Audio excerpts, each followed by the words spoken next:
घुसपैठियों की 100% प्रॉपर्टी जब्त करने, नागरिकता खत्म करने और 20 से 50 साल की सजा देने के लिए कानून बनाइए। एनआरसी लागू ही नहीं करना पड़ेगा, 80% घुसपैठिए खुद ही बाहर छोड़ के भाग जाएंगे।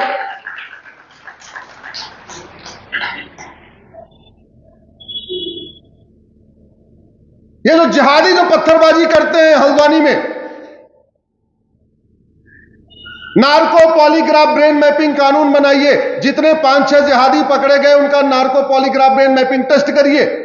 टेस्ट करते ही पता चल जाएगा किसने किसने उनको मदद किया, किसने किसने फंडिंग किया और कितने लोग थे वहां पे।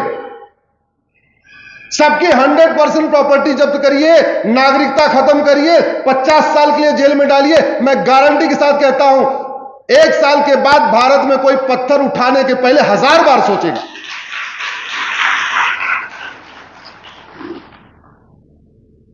जो अपराध है वो इसलिए चल रहा है कि भारत का कानून सड़ा हुआ है और न्यायिक व्यवस्था सड़ चुकी है। सजा देने में 25 साल 50 साल लग जाता है। केवल इतना हो जाए, कठोर दंड मिलेगा वो भी साल भर के अंदर।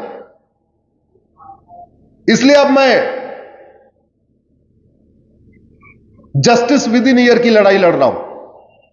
जस्टिस विद इन ईयर का मतलब मुकदमे का फैसला 1 साल में, 1 घंटे में एफआईआर, 1 महीने में जांच और 1 साल के अंदर फैसला। लेकिन समस्या फिर वही आ गई, नार्को पॉलीग्राफ ब्रेन मैपिंग कानून के बिना जस्टिस विद इन ईयर नहीं हो सकता। और नार्को पॉलीग्राफ ब्रेन मैपिंग कानून के बीच में जो खड़ा है आर्टिकल 20 खड़ा हुआ है। आर्टिकल 20 को बदले बिना नार्को पॉलीग्राफ ब्रेन मैपिंग कानून नहीं बन सकता। और आर्टिकल 20 बदलने के लिए अब की बार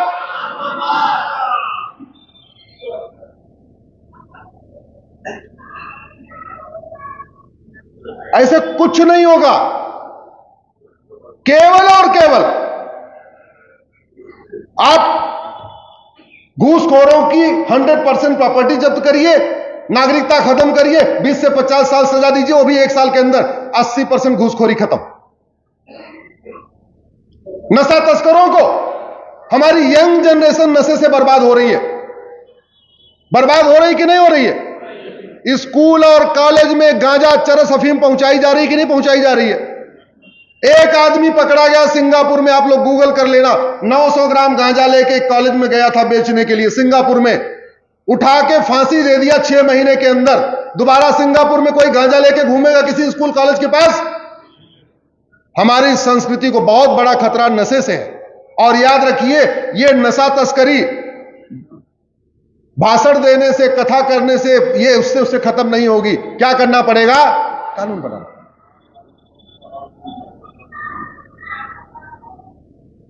हमारी यंग जनरेशन अश्लीलता से बर्बाद हो रही है।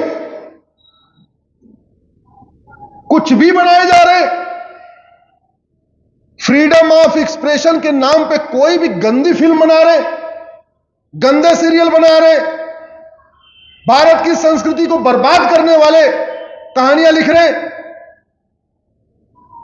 अब समय आ गया है एक भारतीय व्यापार संहिता बनाई जाए और जिन चीजों से हमारी संस्कृति बर्बाद होती है, हमारा समाज बर्बाद होता है, हमारा परिवार बर्बाद होता है, मानसिक समस्याएं आती हैं, शारीरिक समस्याएं आती हैं, उन पे प्रतिबंध लगाया जाए।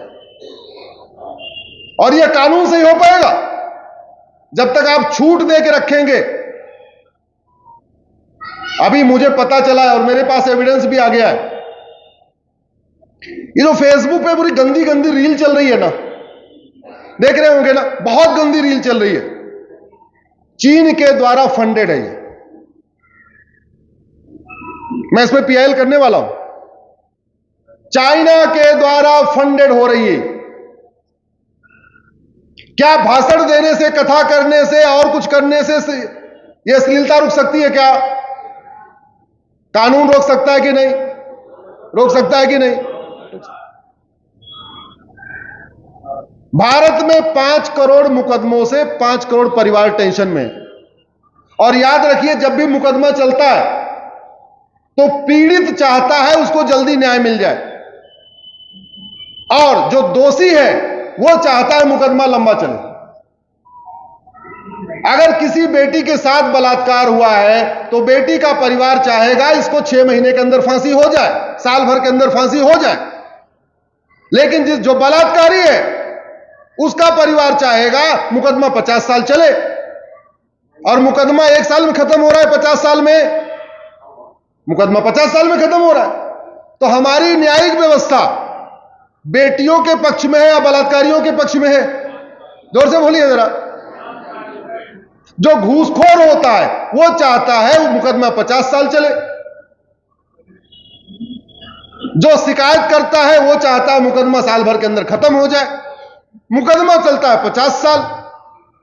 ये न्यायिक व्यवस्था भ्रष्टाचारियों के पक्ष में है या ईमानदारों के पक्ष में है? याद रखिए, भय बिन होए न प्रीत, ये भगवान श्री राम ने बोला, हम नहीं बोल रहे, भगवान श्री राम ने बोला। सठे साठ्यम समाचरित, ये महात्मा विदुर ने बोला। उनसे बड़ा कूटनीतिज्ञ और राजनीतिज्ञ और समझदार कोई हुआ नहीं आज तक। हमने उनको समझा नहीं, उनको अपनाया नहीं। इसलिए मेरा यह मानना है कि अब समय आ गया है कि जो समस्याएं हैं अगर ये खत्म करना है तो उसमें बहुत सारे संविधान में संशोधन करना पड़ेगा।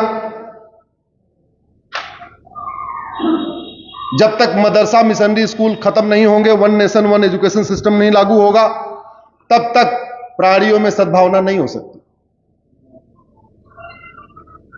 जब तक एक व्यापार संहिता नहीं बनेगी और ऐसी चीजें जो हमारी संस्कृति के लिए ठीक नहीं, हमारी सभ्यता के लिए ठीक नहीं। आप मुझे बताओ, ये हुक्का बार, बियर बार, सुट्टा बार, ठुक्का बार, मुट्टा बार, पता नहीं कौन कौन सा बार है,